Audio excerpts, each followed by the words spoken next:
My name is Elise Dilday, and I am an environmental education specialist here at Cape Fear Botanical Garden, and I am joined here by my friend Carlos, the eastern box turtle. So we are here for Turtle Tales. We are going to read this awesome story about life in the pond called Over and Under the Pond, and I hope you enjoy. Over and Under the Pond by Kate Messner, with art by Christopher Silas Neal.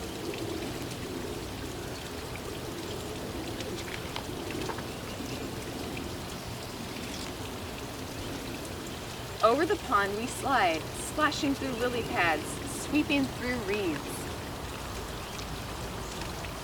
The water's a mirror reflecting the sky, sunshine and clouds, then a shadow below. What's down there, I ask. Under the pond, Mom says.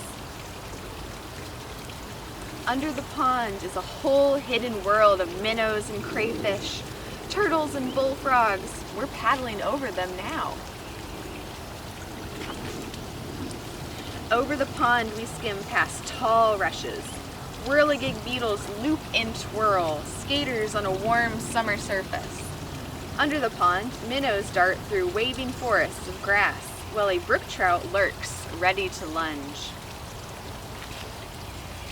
Over the pond we lift and dip and pull past a row of painted turtles on a waterlogged tree. 1, 2, 3, they slip off and away, splash, gurgle, sploosh, under the pond. Over the pond, cattails rustle and shush in the wind. Listen close. Red-winged blackbirds race by. One has grass for her nest. Under the pond, a caddisfly larva builds a home of her own, a secret shelter of pebbles and sand. Over the pond, the shadows of trees lean out from the shore. We coast under a low-hanging branch. A moose looks up with a mouthful of water lilies. We've interrupted his lunch. Under the pond, beavers dive deep. They pump with powerful tails and rise to the surface with delectable roots from the mud. Over the pond, the wind gives us a push and stirs the light dappled leaves on shore. There in a branch, a new goldfinch teeters, finally ready to fly. Under the pond, tadpoles are changing, learning to hop. They're losing their tails, growing legs, growing up. Over the pond, there at the shore, tall and silent and still, a great blue heron stares down into the deep. It tenses, takes one long-legged step, and strikes. It catches a wiggling quicksilver minnow from where it was hiding, under the pond. Over the pond we drift, heads tipped up to the sun. A woodpecker clings to a teetering pine, digging for ants. Under the pond, an otter claws for freshwater mussels. Over the pond, a sleepy dragonfly lands for a rest. His spindly legs tickle my knee. Under the pond, dragonfly larvae watch what swims by. They catch minnows and monster-fast jaws. Over the pond, the shadows stretch. Ospreys circle on quiet wings. Raccoons and mink stalk the shoreline for supper. Under the pond, with a flip of a tail, a crayfish disappears in the dark.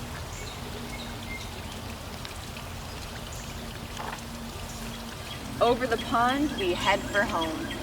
We glide, swish, bump, right up into the shore as a far-off loon calls goodnight. The sky turns from sunset to dusk to dark. Night settles over the pond, the prowling catfish and drowsy turtles, the scuttling crayfish and tadpoles turned frogs, wading herons and stalking raccoons.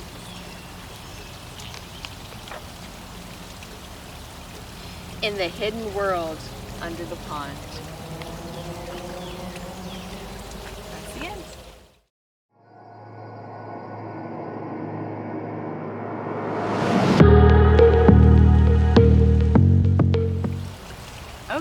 So for today's craft, we can make our own little pond to go along with our story about the pond. Today's craft is really cool. It's very simple and easy, and you don't need a ton of materials, and it's actually inspired by the water lily paintings by Monet, Claude Monet.